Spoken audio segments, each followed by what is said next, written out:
witnesses' signatures. Most of the cases dealing with the witness requirement were decided under former law. Section 6110 continues the requirement that the will be authenticated in the presence of two witnesses who are present at the same time and that the witnesses sign the will. A statutory form will. Probate Code 6240 provides for a statutory form will.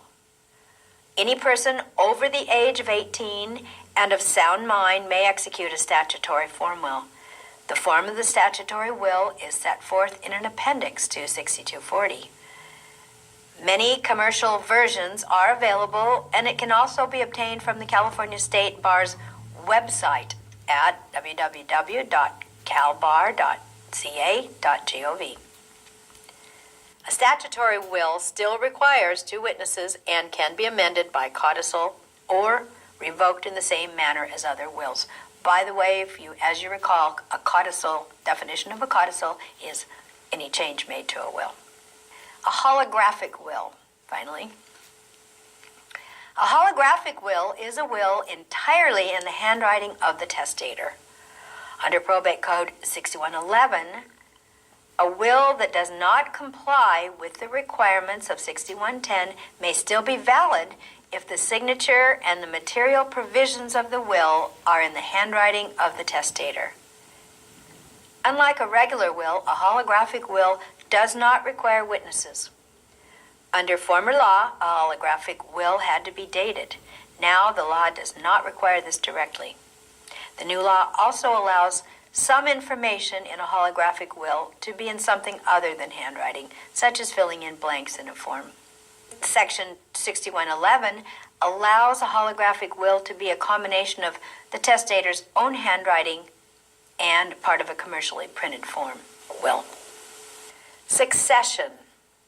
Succession is the legal transfer of a person's interests in real and personal property under the laws of descent and distribution.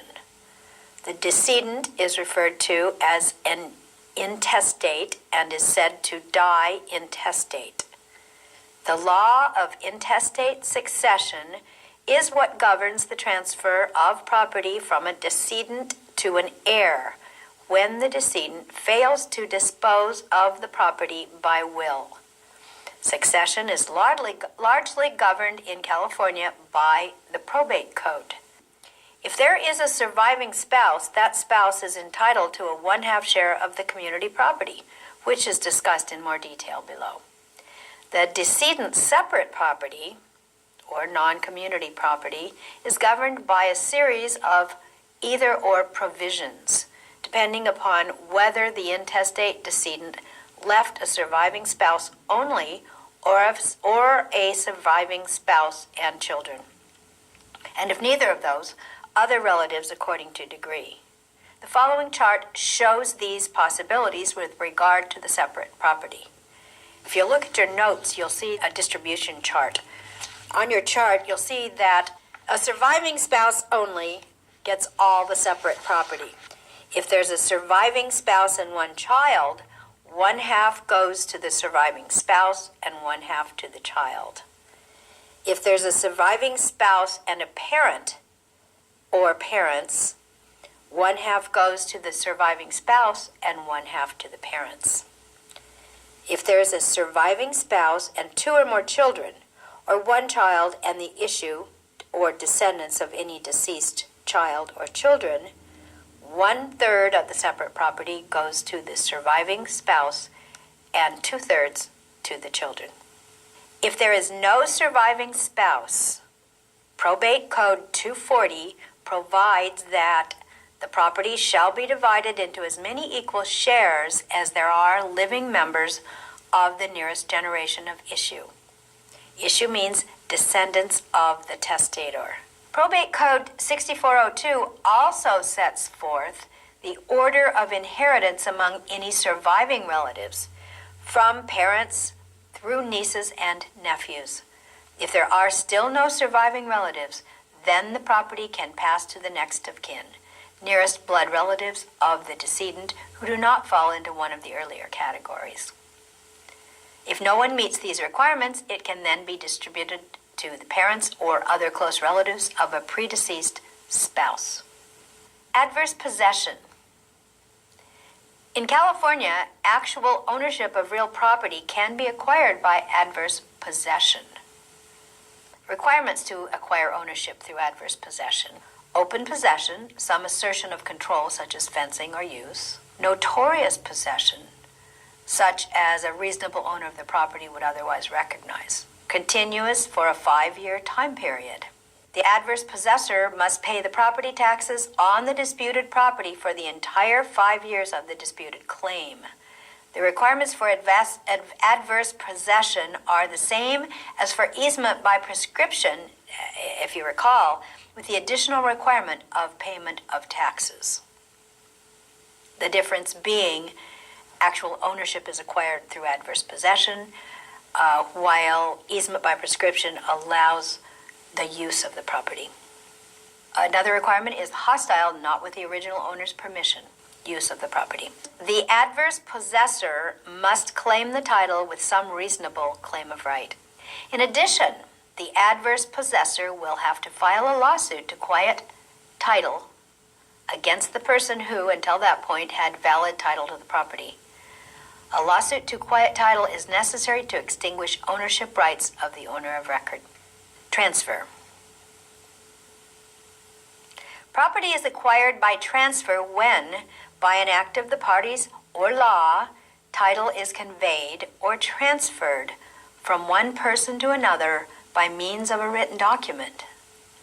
The transfer may be voluntary, such as the sale of a home, or involuntary by act of law, such as a foreclosure sale.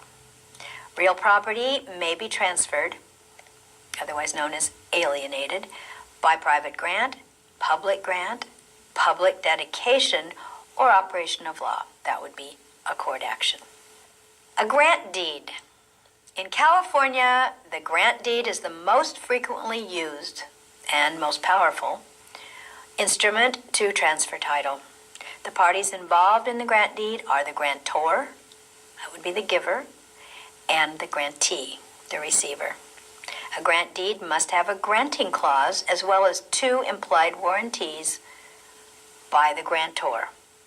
One is that the grantor has not already conveyed the title to another person, and the other is that the estate is free from encumbrances other than those disclosed by the grantor. Requirements for a valid grant deed. According to the Statute of Frauds, a deed must be in writing.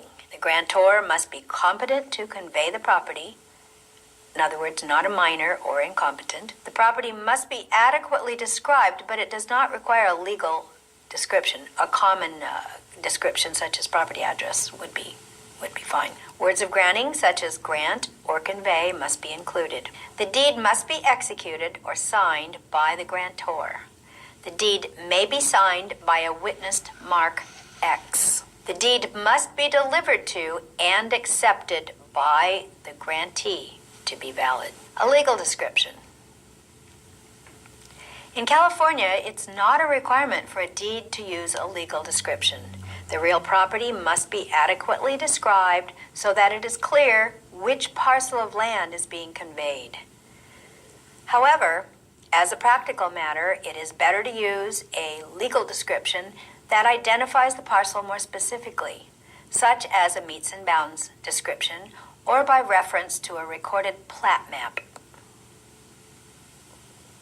Habendum clause. In California, deeds no longer require language known as the habendum clause, also known as the have and to hold clause. Items a valid deed in California does not require acknowledgement and recording. Acknowledgement, as you recall, is signing before a notary. Also, a grant deed does not need to be recorded to be valid. A competent grantee may be a minor, felon, or incompetent. Does not need a date. Mention of the consideration. Remember, consideration is anything of value. Signature of the grantee. Habendum clause, to have and to hold. Seal or witnesses. A legal description. An adequate description is sufficient. This is the end of topic 2, encumbrances and transfer of ownership. We've studied easements, encroachments, and transfer of ownership.